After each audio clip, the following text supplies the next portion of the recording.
Handelinge, dan vir 2 dae lees van vers 7 en 40, die Bybel oop voor ons. 44 tot 47.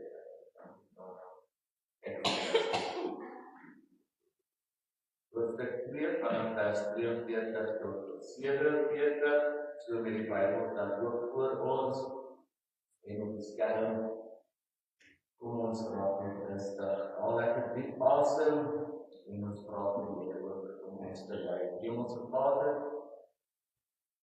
die Heilige Gees, is hier teenwoordig, soos die visie vir sy papa gevra het, waar is die water? Hoef ons nie vanoggend te soek na nie.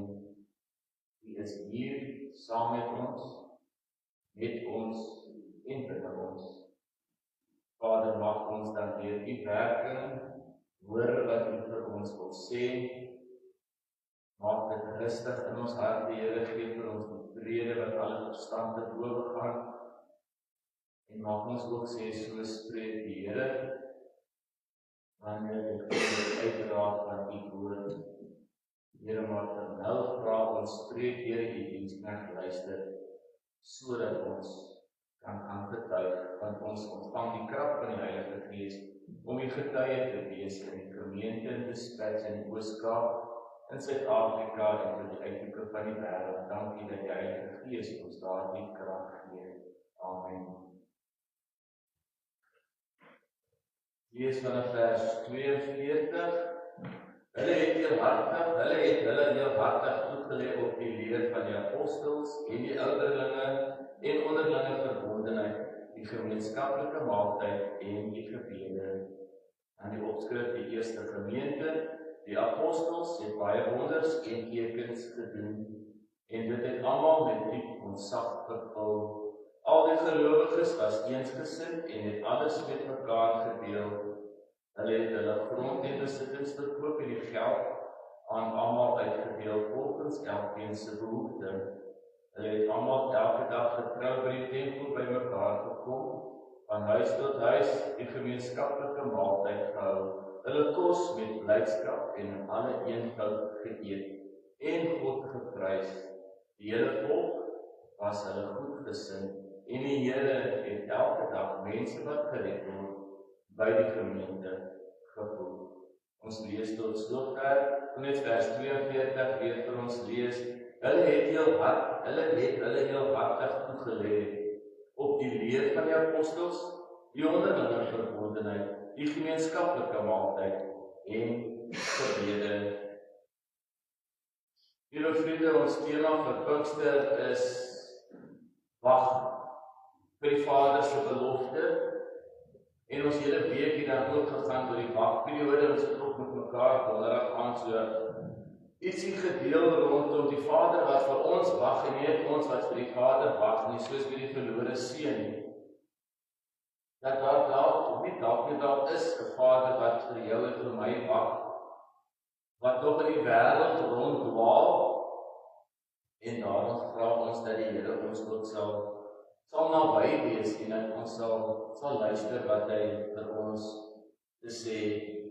In my gedeelte vanoggend het ek aanvanklik gedink ons gaan begin by vers 42, dan oorgaan na die nuwe lewe, die nuwe gemeente, en dat ons mekaar dan aanspoor en aanvuur met hierdie verandering wat plaasgevind het, en hoe hulle saam geëet het en saam gebid het, en die verbondenheid tussen mekaar, en dat hulle geleer het van die apostels. In my kop sien ek hoe die selgroepe by mekaar kom, dan nuwe selgroepe begin om saam te leer. Ek sien die verbondenheid, want verbondenheid kan opgedeel word in menslike verbondenheid waar ek gelief voel, ek behoort aan iemand. Ek is deel van iets. Dit kan geestelike verbondenheid wees van Johannes 15 waar hy sê, maar ek is die wingerdstok en julle is die lote. Dit kan 'n verbondenheid wees binne die gemeente wat ons mekaar saam dien, saam aanbid en saam daar wees vir mekaar se laste dra. Dit kan ook 'n kultuur of 'n plek op geroeping wees. Here, in my verbondenheid het U my geroep tot my taak. Ek is verbonde aan my geroepenheid tot U, tot my kultuur, tot my agtergrond, tot my Afrikaner wees, het U my geroep en ek is verbonde op dit. En ek het so opgewonde geraak daaroor. En toe, eintlik gister, ek wou gaan stap met hulle die Lady-slipper gestap, mooi roete, al die Proteas is altyd so mooi hierdie tyd van die jaar. En toe het ek Saterdagoggend net gevoel ek moet stil wees. Baie stil wees. En toe lees ek vers 33, 36, 38 en 39. Toe dog ek maar as my tema, en ons tema is wag vir die belofte van die Vader. Hoe kan ek gaan leef as ek nie weet die belofte van die Vader het waar geword het? En is nie ek wat sê die belofte het waar geword het. Vers 33 sê vir ons, hy het die Heilige Gees wat deur die Vader beloof is, ontvang en uitgestort. Glo ons dat die belofte van die Vader 'n waarheid is? Dat dit 'n werklikheid is? So my tema is nie meer wag op die belofte van die Vader nie. Die tema vanoggend is dan, voor ons nog by die nuwe lewe kom, is die Heilige Gees is uitgestort. Hy het die Heilige Gees wat deur die Vader beloof is, ontvang en uitgestort. En dan gaan ons na vers 36 toe, en ons het gesing, Jesus is die Heer. Waar Petrus vir die skare sê, God het hierdie Jesus Here en Christus gemaak.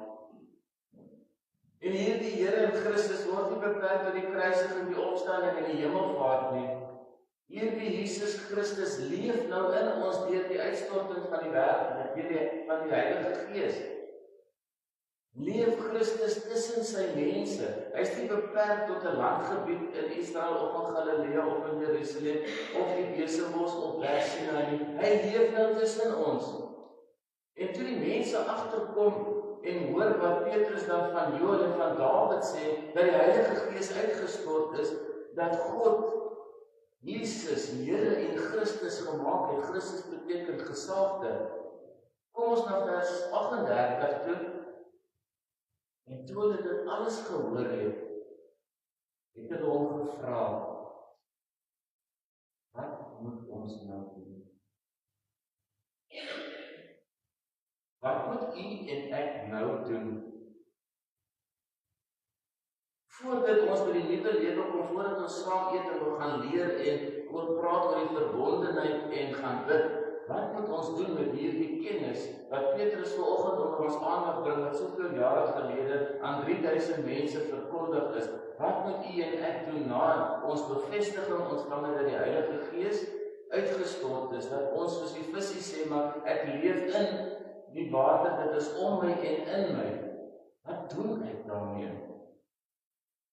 Hoe leef ek vanaf vers 42? Want ek kan nie spring na vers 42 as ek nie hier by hierdie gedeeltes deurgewerk het nie, en by hierdie gedeeltes uitgekom het nie. En vir myself vra, wat maak ek nou? Of is dit maar net Peter Pinkster soos al die ander jare? Iemand het vir my donderdagoggend gesê, dit is die mees aangrypendste Pinkster wat hy 20 jaar beleef het. En ek is bly daaroor, maar nou moet ons die vrug sien van die woorde wat uit die mond uitkom. Want dit gaan nie oor my nie, die Gees is uitgestort, en daar was hierdie ruk gewees en die mense het gaan saamdrom by die hoofvertrek waar dit gebeur het. Nie oor Petrus of die disippels daar was nie, maar oor die Heilige Gees wat teenwoordig was daar. Die uitstorting van die Heilige Gees het hulle gelok. En na hierdie vraag wat die mense vir Petrus vra, wat nou? Wat moet ons nou doen? Kom Petrus in vers 38 en hy sê vir hulle, bekeer julle. Bekeer julle, gaan vra vergifnis vir God en dan gaan doop julle. Is daar dalk ons wat voor ons by die nuwe lewe uitkom, net moet staan voor die kruis en sê, Here, ek het bekering nodig. Here, ek het afgedwaal, soos die verlore seun, u wag vir my as ek terugkom. Want die nagmaaltafel is die simbool van die vertrekpunt waarna ons moet uitgaan. Die Jakobus en ouderlinge se formulier sê, van uit die nagmaal beweeg ons na buite toe. Wat maak ek met dit wat ek vanoggend hoor? Wat die Heilige Gees onder my aandag bring. En dit is vir my, toe ek op 'n werk is daaroor gepraat het, vir my belangrik sal kom deel vanmiddag 5:00. Wat hoor ek? Wat beleef ek? Wat voel ek? En dit is die Heilige Gees wat dit onder jou aandag bring. En as jy op jou kind is, en op jou groot mens is, en of jy met 'n kruk na die kerk toe kom, die Heilige Gees praat met jou en jy bydra om te lewe.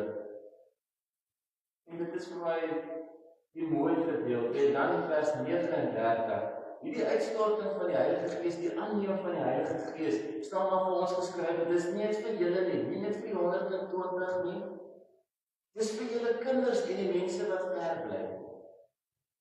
Ons is nageslagte van dit wat op daardie Pinksterdag gebeur het. Is u en ek 'n nageslag van dit wat daar gebeur het? En wat doen ek met my voorouers se ontvang van die Heilige Gees? Dat ek weet, hulle het die Heilige Gees ontvang, hulle het die krag ontvang om getuies te wees. Bekeer julle en vra om vergifnis van julle sonde, dan sal julle die gawe van die Heilige Gees ontvang. Moet ons eers daai stuk deurgaan? Moet ek nog wag vir die Here se antwoord? Moet ek 'n skuldgevoel, skuldervaring, skuldbelewenis kry wat my dryf na die kruis en sê, Here, ek kan nie meer langer sit nie. Ek kan nie meer so lank, ek kan nie meer so leef nie. Ek wil nie meer so dink nie. Here, daar's dinge in my lewe wat ek moet van afstand doen, ek moet breek, ek kan nie meer nie. Dan kom Petrus en hy sê vir jou, bekeer jou, want die Heilige Gees is uitgestort. Die belofte is waar geword. En jy wat wil aanneem, jy ontvang die gawe van die Heilige Gees. Wat is die gawe van die Heilige Gees? Is ook die vrug van die Heilige Gees. Die liefde, die verdraagsaamheid, die dankmoedigheid, die geduld, die 9 vrug van die Gees. En dan sien die ander mense buite die kerk, sien dit en hulle kom na die kerk toe. Ons is die Bybels van die mense wat nie die Bybel het nie. Ons is die getuienis van hulle daar buite wat sê, maar wat maak julle anders? Wat veroorsaak dat jy na die kerk toe kom, dat jy wil Bybel lees, dat daar 'n verbondenheid is, dat jy gemeenskaplike maaltye bywoon, dat jy bid tot die Here? Dis maar ek het myself bekeer. Ek het die gawe van die Gees ontvang en ek wil dit met jou deel. En dan kom ons eers by vers 42 uit die verbondenheid. Die leer van die apostels, die verbondenheid, die gemeenskaplike maaltye, die saam eet, en dan die gebed, die bidsaspek. Ek het jou gevra nou die lied te hype, maar hulle nie meer hype.